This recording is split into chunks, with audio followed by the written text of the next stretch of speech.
Assalamualaikum warahmatullahi wabarakatuh. Bertemu kembali dengan saya Ahmad Sofyan dalam ulas kasus. Nah, kali ini agak berbeda ulas kasusnya. Kenapa?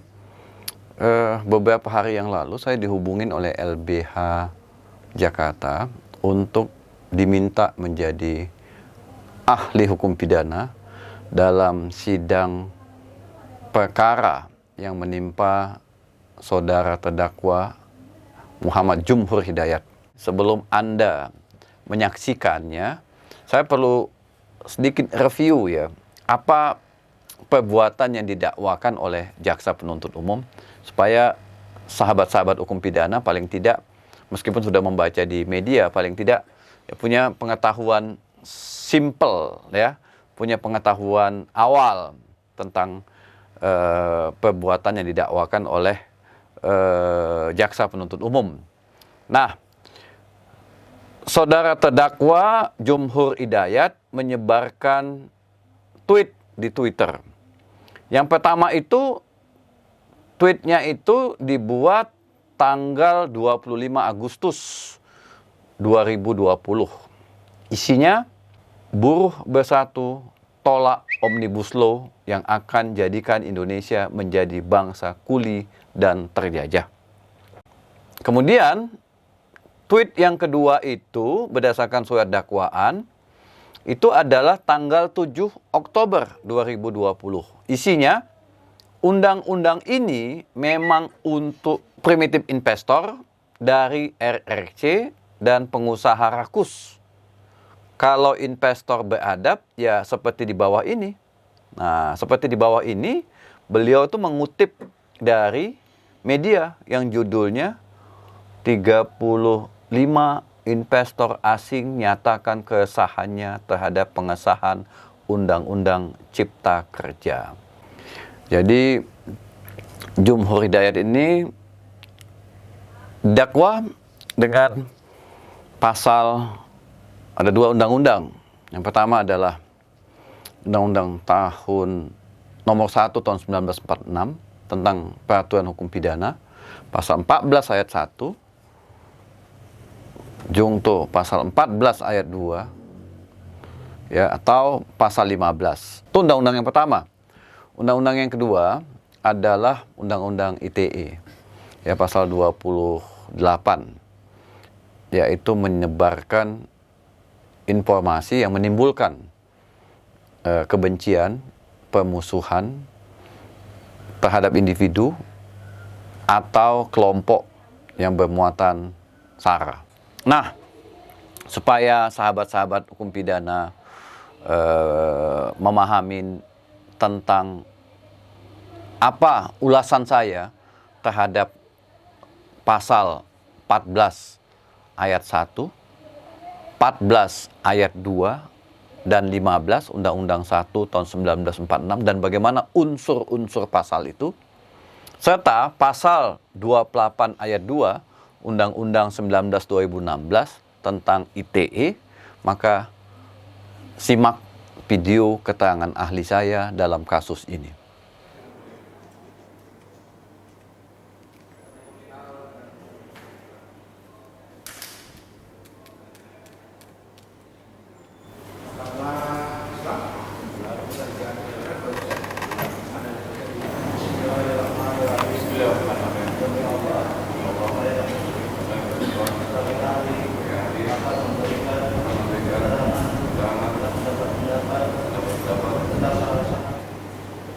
Terima kasih saudara penasihat hukum.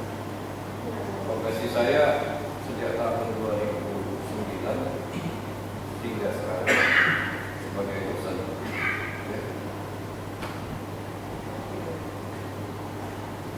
Apakah saudara ahli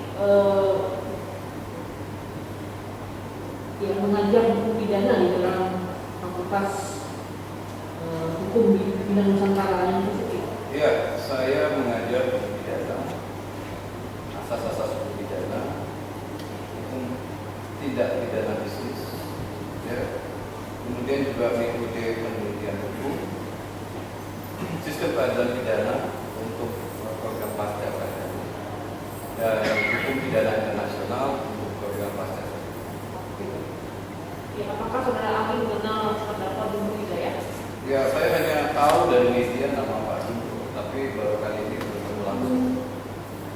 Kami ingin menanyakan terkait dengan pasal 14 ayat 1 Undang-Undang Nomor 1 Tahun 2046 tentang pasal pemilihan. Saya bacakan poin pertama. Pasal 14 ayat 1. Barang siapa dengan menyiarkan berita atau pemberitahuan bohong dengan sengaja menerbitkan keonaran di kalangan rakyat, dihukum dengan hukuman penjara setinggi-tingginya 10 tahun. Bisakah saudara ahli menjelaskan delik apa dalam pasal 14 ayat 1 Undang-Undang 1 Ya, kalau kita baca rumusan pasal 14 ayat 1 Undang-Undang 1946, kalau yang ditanya adalah jenis rumusannya, rumusan itu kan ada macam-macam ya, ada rumusan yang formil, ada yang material, ya. Yang formil artinya menyusun undang-undang menentukan perbuatan-perbuatan apa yang dilarang.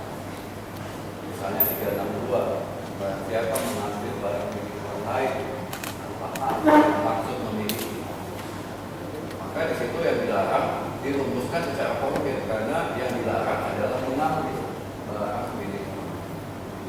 Sepanjang dia mengambil barang milik orang lain tanpa hak dan memenuhi unsur 362. Nah, pasal 14 ayat 1 dirumuskan secara material. Kenapa? Karena dia tidak menyebutkan bentuk penyiarannya. Yang ditekankan di sini adalah timbulnya keonaran. Salah satu ciri rumusan hukum pidana material adalah adanya akibat yang timbul. Keonaran, kerusakan, pencemaran nama baik, kematian, timbulnya luka. Nah, itu kan ciri-ciri dari polusi, itu delik-delik material. Jadi yang dilihat adalah akibatnya. Tetapi penyusun undang-undang juga telah memberikan batasan, yaitu tentang menyiarkan. Tetapi menyiarkan kabar bohong itu tidak dipidana jika tidak timbul keonaran.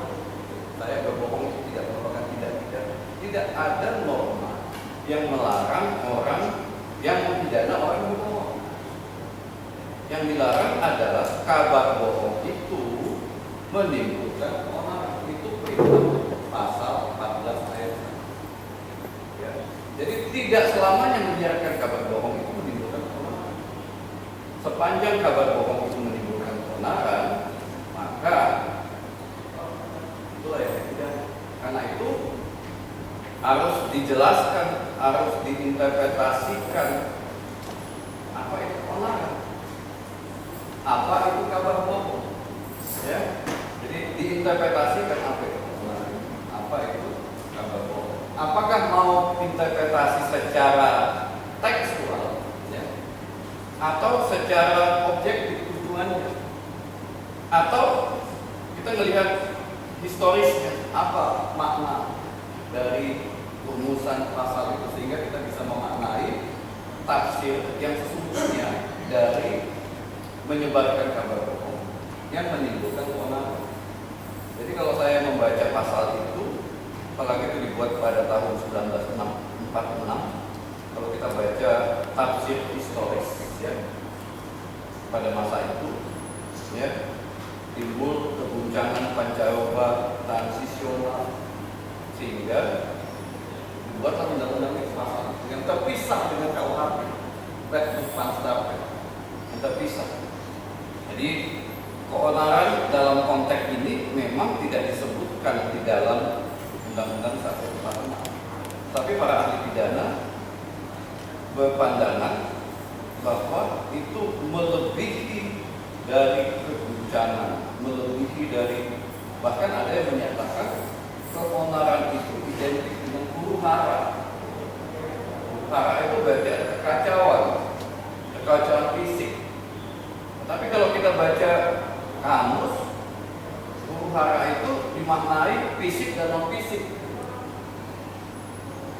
Tapi dalam doktrin pidana, ya huru hara kekacauan.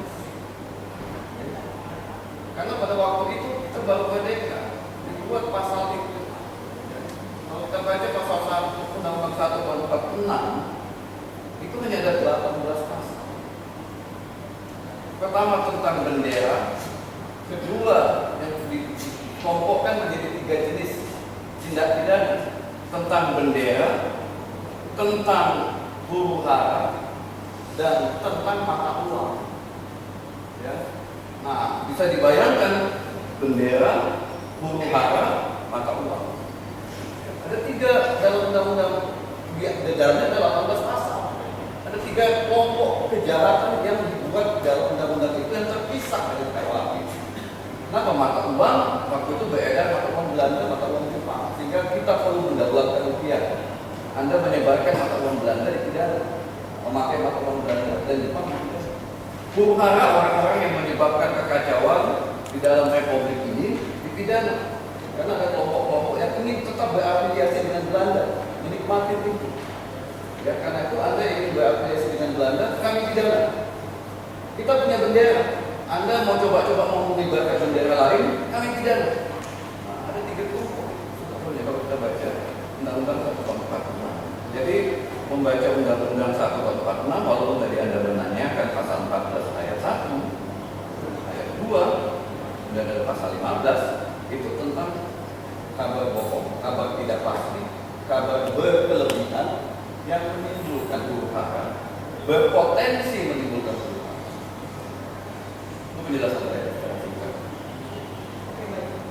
Ya. Di dalam unsur pasal 14 ayat 1 tadi ada unsur dengan menyiarkan berita atau memberitakan bohong. Bagaimana menurut pandangan ahli? Apakah di dalam Undang-Undang 1 tahun 46 tersebut ada tidak penjelasan mengenai menyiarkan berita atau memberitakan bohong? Iya, saya tadi sudah jelaskan. Pasal 14 ayat 1 itu dirumuskan secara material. Jangan melihat kabar bohong. Saya bilang kabar bohong itu tidak pidana kalau tidak menimbulkan. Berapa banyak orang yang dipidana kalau hanya menyebar kabar bohong di Indonesia itu? Ya, jadi kabar bohong yang menimbulkan keonaran yang pidana. Jadi itu satu nafas, kayak kita nikah gitu, satu nafas, jangan dipisah. Jadi kabar bohong yang menimbulkan keonaran. Jadi itu satu nafas. Menebarkan kabar bohong tidak pidana jika tidak menimbulkan keonaran. Jika tidak berpotensi menimbulkan keonaran. Nah, karena itu ajaran delik material ini harus dikaitkan dengan ajaran kausalitas untuk bisa menilai apakah kabar bohong itu memang benar menimbulkan keonaran atau ada perbuatan-perbuatan lain yang menimbulkan keonaran. Jika memang timbul keonaran, jadi keonarannya dicek dulu. Apa itu keonaran? Oh, udah timbul keonaran. Kalau udah timbul keonaran, berarti kita harus cek apakah itu kabar bohong. Oh iya, itu kabar bohong. Kita cek yang kedua, apakah kabar bohong itu beratribusi menimbulkan keonaran atau ada faktor-faktor lain. Nah, itu adalah dari kualitas. Jadi menarik sebetulnya kalau delik material itu dikaitkan dengan ajaran. Selanjutnya ahli pasal 28 ayat 2 Undang-Undang ITE.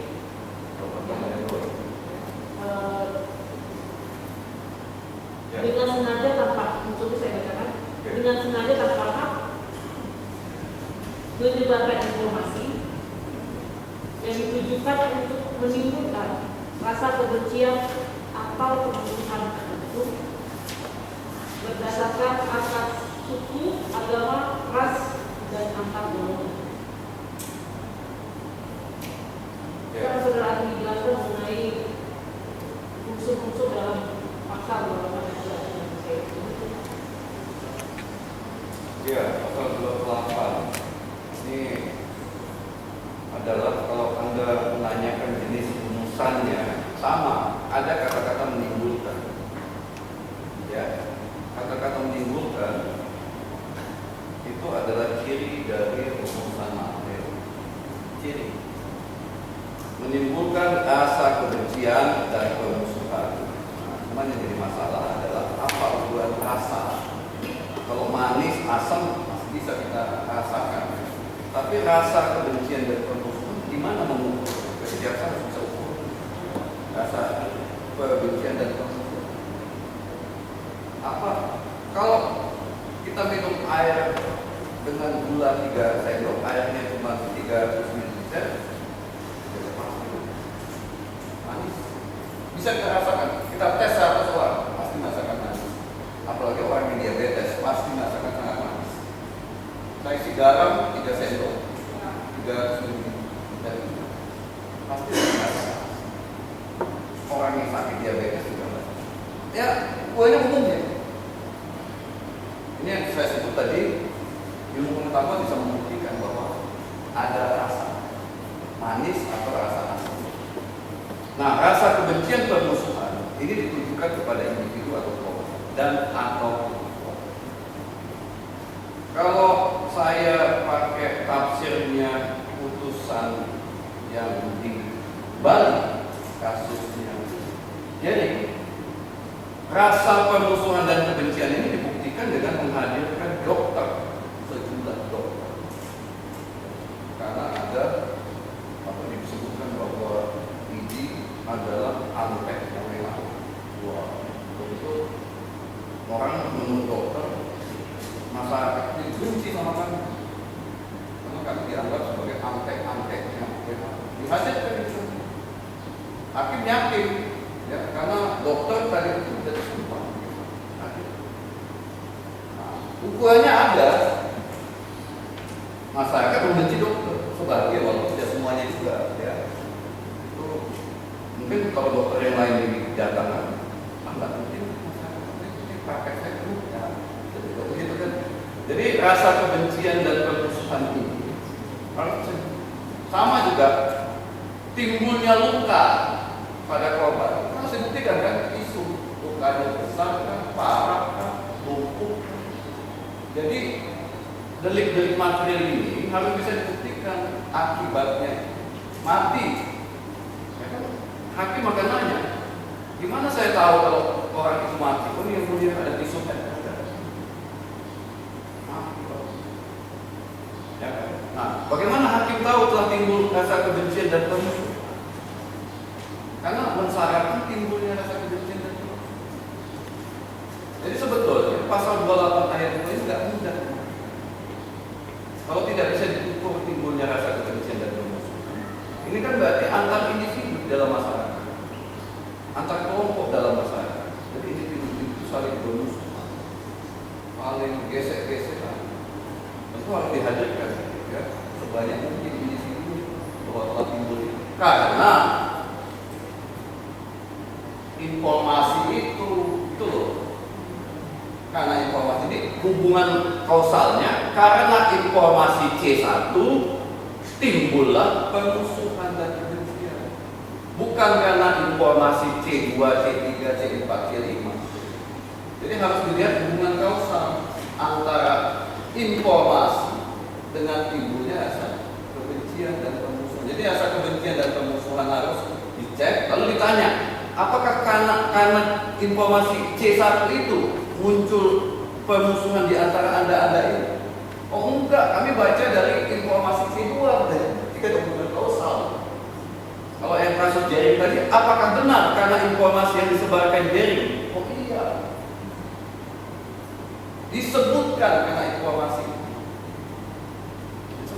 Karena tidak ada orang lain yang menyebarkan bahwa ibu itu adalah antek WHO.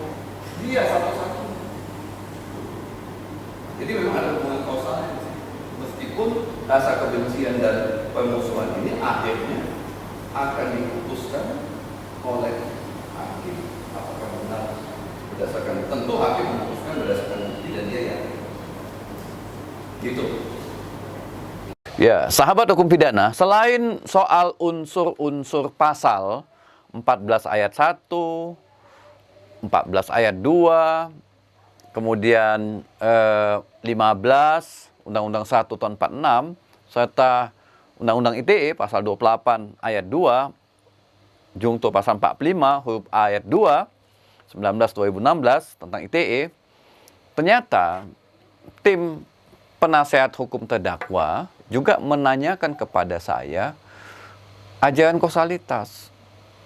Kenapa mereka menanyakan ajaran kausalitas? Karena mereka ingin tahu apakah ada hubungan ya antara tweet yang dilakukan oleh saudara terdakwa Jumhur Hidayat dengan timbulnya keonaran.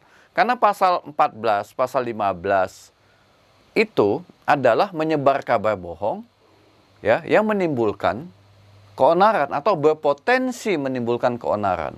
Nah, mereka menanyakan apakah keterkaitan, apakah ajaran kausalitas bisa digunakan dalam menilai ya soal perbuatan menyebarkan tweet dengan timbulnya keonaran. Nah, berikut ini penjelasan saya dan simak sampai tuntas penjelasan ini agar Anda tidak tersesat. Saya berikan contoh, misalkan ada seseorang yang membuat postingan di Twitter, kalimatnya seperti ini. Undang-undang ini memang untuk primitif investor dari PDC dan pengusaha ratus. Kalau investor beradab seperti di bawah ini, titik 2, kutipan dari artikel Kompas.com, 35 investor asing menyatakan keresahannya terhadap Undang-Undang Cipta Kerja.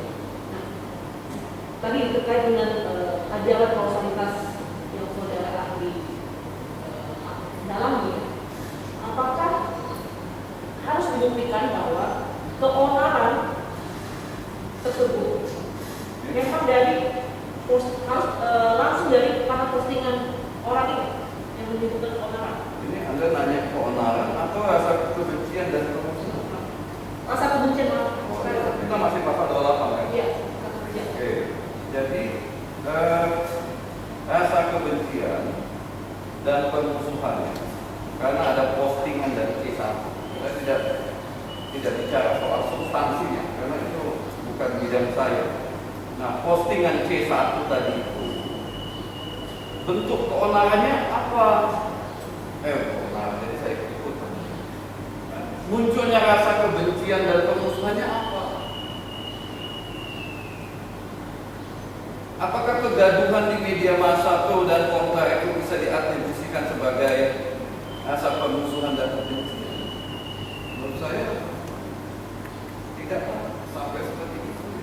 Kalau ada pro dan kontra di dalam media sosial yang hari ini ada tons of news distributed. Orang membaca nggak hanya satu news, orang membaca nggak hanya satu postingan, orang nggak hanya baca satu tweet, banyak tweet, banyak postingan orang membaca. Apakah bisa dipastikan karena tweet C1 itu timbul kegaduhan? Atau ada postingan C2, C3, C4, C5? Nah, Anda harus tarik dari rumusan matematika kondisi sine qua non. Atau kalau Anda tidak mau pakai kondisi sine qua non, pakai generalisasi objektif satu aja. Karena itu Anda yakin C1 aja lah yang menimbulkan kegaduhan pro dan kontra. Berarti C2, C3, C4, C5, C6 itu Anda eliminasi. Apakah benar? Apa dasar Anda untuk menyatakan C1 lah satu-satunya faktor yang menimbulkan kegaduhan? Nah, cari hubungan kausalnya benar enggak? Nah, karena itu orang-orang yang gaduh tadi itu kita hadirkan di sini. Ya, orang-orang yang gaduh tadi benar enggak karena membaca C1 atau dia karena membaca C2, C3, C4, C5? Maka saya bilang pasal 28 ayat 2 ini terkait dengan informasi elektronik enggak mudah membuktikan. Yang gaduh tadi itu harus kita hadirkan di sini. Supaya rasa itu tidak dinilai secara subjektif, rasa itu objektif. Manis, asam, sakit hati, kesel, ya, stres. Psikolog bisa menilai. Jadi secara ilmu pengetahuan yang namanya rasa bisa dinilai dari berbagai keahlian, termasuk rasa kebencian dan permusuhan. Siapa artinya ya Pak? Kalau di dalam masyarakat, menurut saya, sosiolog, itu rasa kebencian dan permusuhan. Kalau saya yang tidak menyatakan harus bisa dibuktikan timbulnya rasa permusuhan dan kebencian. Apakah benar karena sudah terjadi permusuhan kebencian, Anda panggil itu orang, ya. Oh, susah terlalu banyak, panggillah sosiolog, bilang benar permusuhan dan kebencian. Setelah proses menjelaskan unsur dan ajaran kausalitas, selanjutnya hakim, majelis hakim maksud saya dalam persidangan itu, juga memberi kesempatan kepada terdakwa untuk mengajukan pertanyaan kepada ahli. Dan terdakwa M. Jumhur Hidayat mengajukan 2 pertanyaan kepada saya. Yang satu, dia bertanya tentang res spesialis derogat legenalis, maksudnya adalah hukum atau undang-undang yang umum mengenyampingkan undang-undang yang khusus.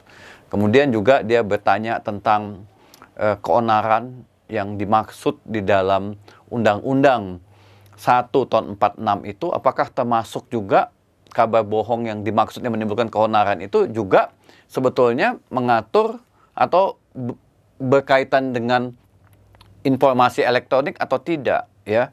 Karena Undang-Undang 1 tahun 46 itu kan dibuat sebelum adanya Twitter, Facebook, media sosial. Apakah itu relevan dengan kasus beliau? Terima kasih Yang Mulia. Saya bukan ahli hukum pasti, tapi ingin bertanya, ini soal pasal yang menyatakan kalau ada perlakuan terkena pidana umum, tapi juga terkena pidana spesialis, maka yang dipakai adalah yang hukum spesialis ada yang gitu. Atau ya sama. Nah, jadi pengertiannya seperti apa? Karena ada seseorang yang sekarang didakwa ada pasal hukum umum sama yang spesialis. Nah, kira-kira bagaimana? Jadi spesialis legenalis derogat itu asas, tapi diformulasikan di dalam pasal 63 Kitab Undang-Undang Hukum Pidana. Sama juga dengan asas legalitas diformulasikan di dalam pasal 100 Kitab Undang-Undang Hukum Pidana. Artinya asas itu menjadi pedoman untuk melihat jika terjadi konflik norma. Jadi asas spesialis derogat legenalis, jika terjadi konflik norma mengatur hal yang sama, tetapi diatur di dalam 2 undang-undang atau lebih. Ya. Jadi, mengatur perbuatan pidana, ya. Ada satu perbuatan pidana, ada diatur dalam undang-undang A, ada diatur dalam undang-undang B. Ini kan konflik. Mau pakai undang-undang yang mana nih? Kok ada yang A, ada yang B, perbuatannya sama. Maka res spesialis derogat legenalis menyatakan untuk itu Anda pakai undang-undang yang khusus, yang umum dikesampingkan. Nah, itulah asas res spesialis derogat legenalis. Nah, Undang-Undang 1 tahun 46 itu bisa digolongkan sebagai legenalis. Kenapa? Mengatur banyak aspek tindak pidana. ITE spesialis. Jadi kalau ada diatur dalam undang-undang ITE, ada juga diatur dalam undang-undang 1 tahun 46, maka berdasarkan pasal 63 KUH harus digunakan yang spesialis. Karena satu perbuatan, ya, satu perbuatan, jadi harus dipilih satu. Kecuali perbarengan, perbuatan 1, ada perbuatan 2, perbuatan 3. Kalaupun mau dijumlah, ditambah pemberatannya sepertiga maksimum dalam tuntutan jaksa, karena ada perbarengan. Tapi tetap menggunakan satu undang-undang, ada 2 tindak pidana yang dilakukan oleh si A, tanggal sekian, tanggal sekian, tanggal sekian, tanggal sekian, tapi mengacu pada satu norma. Maka dijumlahkan perbuatan pidana itu, lalu tuntutannya maksimum ditambah sepertiga. Jadi mengatur hal yang sama, tetapi diatur di dalam 2 undang-undang atau lebih. Satu ada undang-undang umum, satu undang-undang khusus.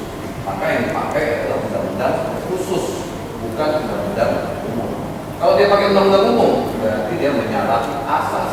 Kalau menyalahi asas, berarti tidak taat asas. Itu aja logika yang kita bisa bangun. Ini yang kedua. Yang kedua begini, soal jerengan itu tentunya harus dibuktikan dengan ada orang yang memang address atau objek dan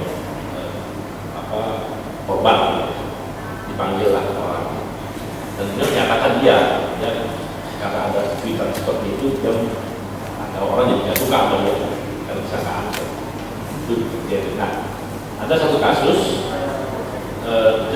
jaksa mendakwa karena satu cuitan maka ini timbul kebencian buruh kepada pengusaha atau masyarakat atau individu kepada pengusaha. Jadi pengusaha menjadi korban dari kebencian, rasa kebencian. Dan akhirnya didatangkanlah orang yang sangat representatif, yaitu pengusaha yang mewakili pengusaha Indonesia, itu yang resmi Asosiasi Pengusaha Indonesia. Kemudian juga ada Himpunan Pengusaha Muda Indonesia. Dipanggil, yang satu adalah saksi yang dari jaksa, saksi dari penasihat hukum. Dan menyatakan ternyata dia tidak merasa juga itu menimbulkan keresahan buat dia dan dia tidak merasa orang benci kepada saya kepada orang pengusaha itu. Dan dua pengusaha dalam konteks yang berbeda.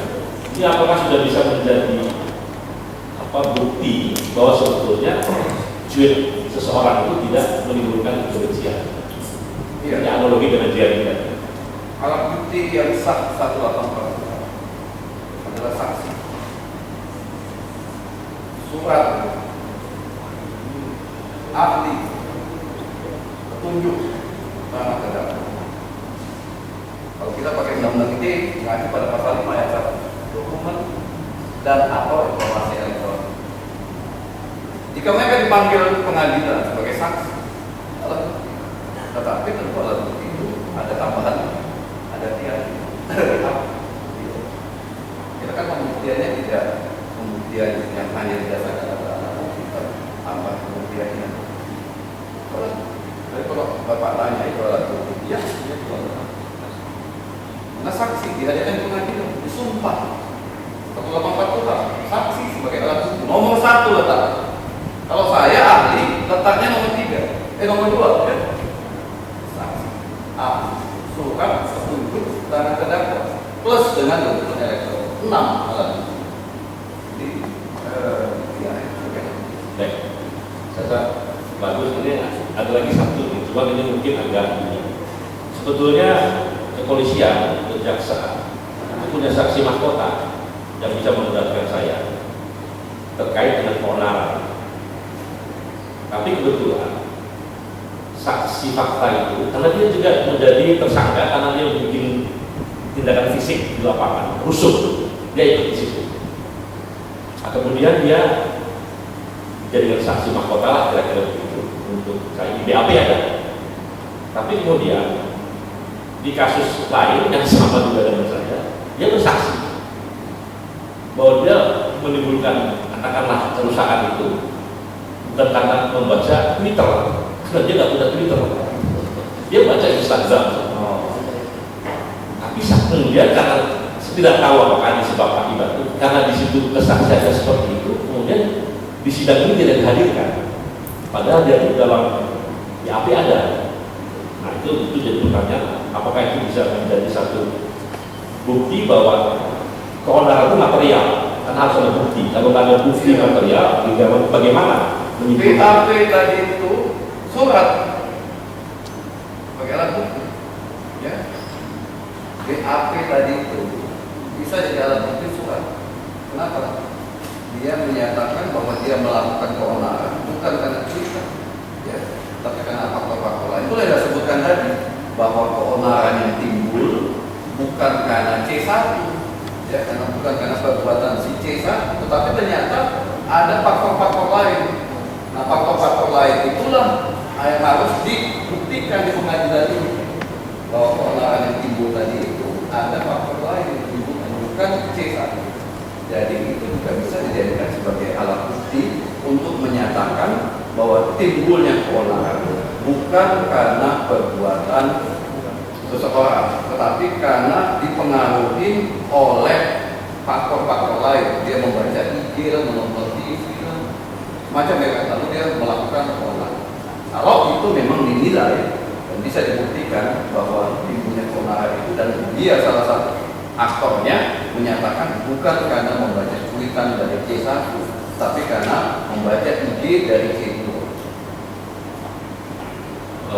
Kalau tidak dihadirkan itu berarti dianggap nggak ada. Tidak ada, karena di pengadilan ini kan sistemnya formal. Jadi kalau tidak Dan ada, formalnya harus ada. nah kalau keonaran itu tidak ada saksi-saksi fakta, berarti itu tidak bisa ada terbukti ada keonaran yang disebabkan oleh, karena tidak ada saksi satupun yang menyebabkan rusuh bakar-bakar kan disebabkan oleh cuitan itu. Nah ini kan arahnya pertama mau diarahkan ke sana, bahwa peributan bahkan bakar-bakar itu katanya karena cuitan seseorang itu. Ternyata begitu ternyata sekarang nggak ada orang yang membuktikan itu. Nah itu kira-kira kalau dalam hukum pidana berarti tidak ada apa yang gimana itu? Ya itu nanti soal terbukti sah dan meyakinkan pada majelis yang menentukan, itu bukan otoritas saya. Tetapi paling tidak saya menjelaskan bahwa timbulnya keonaran itu bisa karena banyak faktor. Dalam sidang ini harus dibuktikan faktor yang dibuat oleh terdakwa satu-satunya yang menimbulkan keonaran. Jika bisa dibuktikan ada faktor-faktor lain yang berkontribusi atau bukan karena perbuatan terdakwa yang menimbulkan itu, maka itu menjadi bahan pertimbangan khusus bagi hakim untuk memutuskan. Tapi kalau ada faktor-faktor lain, nah saya sebutkan dalam doktrin kausalitas, dalam tindak pidana material, biasanya tidak mungkin satu faktor, sehingga menimbulkan banyak aliran-aliran atau doktrin ada kausalitas. Karena tidak mungkin satu faktor yang menimbulkan sebuah akibat yang besar. Pasti ada faktor-faktor lain. Nah, karena itu penasihat hukum jaksa harus menghadirkan semua faktor itu. Lalu kita nilai apakah faktor yang dihadirkan di pengadilan itu berkontribusi berapa persen atas timbulnya keonaran, atau dia hanya berkontribusi 10%, 5%, atau 0%, tidak tahu. Jadi bisa jadi 100% dia berkontribusi, bisa 50%, 30%, atau 0%, tergantung alat bukti yang dihadirkan. Mas terakhir nih, kalau tidak ada alat bukti, tadi gini, karena menariknya soal kalau kehebohan ahli tadi kurang sepakat ini dianggap suatu keonaran atau pro kontra. Tadi saya menangkap ahli kurang sepakat. Di ahli sepakat dan disebut keonaran itu berburu hara dan ada fisik. Maka di persidangan harus dibuktikan adakah huru hara fisik yang disebabkan karena tweet seseorang persidangan manapun. Nah ternyata tidak bisa dihadirkan. Artinya kalau dari perspektif ahli ya tidak ada apa-apa begitu kira-kira, karena nggak ada yang bisa dibuktikan. Kalau cuma heboh dan itu dianggap bukan keonaran. Jadi kira-kira seperti itu atau tidak? Iya, jadi kan delik material itu kan akibatnya harus bisa dibuktikan.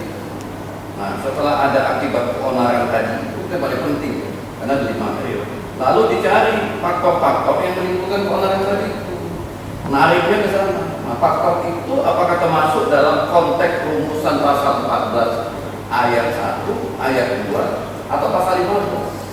Kalau itu memang keonaran, kita cek faktor-faktor. Oh ini kabar bohong, dan faktor bohong tadi itu memang memiliki ada kuat, memiliki daya yang bisa menimbulkan keonaran atau tidak. Tapi ternyata tidak. Keonaran ada, tapi bukan itu yang menjadi sebab. Ada yang lain. Oh itu menjadi sebab, tapi bukan satu-satunya, kata kondisi sine qua non. Ada faktor-faktor lain yang tidak berdiri sendiri, ya, yang harus mempengaruhi terjadinya keonaran itu. Itu kalau kita berpikir pasal 14. Jadi keonaran dalam konteks ini kalau pakai pasal 14 adalah keonaran fisik yang dimaksudkan oleh undang-undang. Tapi kalau pakai undang-undang ITE, nah itu kegaduhan, kekacauan, kebencian, nah itu bisa non-fisik. Karena rasa benci itu kan susah mengukurnya secara fisik, bukan harus benci. Benci itu bisa diapresiasikan dengan perkataan. Apalagi itu rasa, ya. Rasa. Baik, terima kasih. Perlu sahabat-sahabat ketahui bahwa keterangan ahli itu adalah sebagaimana diatur di dalam pasal 184 KUHP adalah sebagai salah satu alat bukti yang sah. Jadi kalau alat bukti itu kan ada pertama saksi, keterangan ahli, surat atau dokumen, 4 petunjuk, dan kelima adalah keterangan terdakwa. Jadi posisinya sama. Mengenai kekuatan pembuktiannya, ya itu tergantung kepada majelis hakim. Dia punya hak untuk menjadi dasar pertimbangan dalam memutus perkara pidana. Ya, dia juga punya hak untuk tidak mengambil. Mungkin dia tidak setuju. Karena di dalam konteks hukum pembuktian kita, hakim dalam memutus satu perkara pidana didasarkan minimal 2 alat bukti yang sah menurut undang-undang, ditambah dengan keyakinan hakim. Nah, apakah keterangan ahli saya bisa meyakinkan hakim? Ya, kita lihat nanti dalam vonis kasus ini. Ya, karena itu Anda harus mengikutinya sehingga nanti Anda bisa berkomentar dan melihat lagi video saya. Wah, ternyata keterangan ahli Pak Sofyan tidak dikutip oleh hakim. Oh, ternyata keterangan ahli saya ada yang dikutip oleh hakim dan menjatuhkan pidana atau membebaskan Pak Jumhur Hidayat dari segala dakwaan dan tuntutan jaksa penuntut umum. Saya pikir ini teman-teman sahabat hukum pidana, semoga bermanfaat bagi Anda yang belum subscribe. Jangan ragu-ragu untuk subscribe karena pasti banyak untungnya bagi Anda. Dan jika ini bermanfaat, silakan share ke rekan-rekan Anda. Dan salam hukum pidana.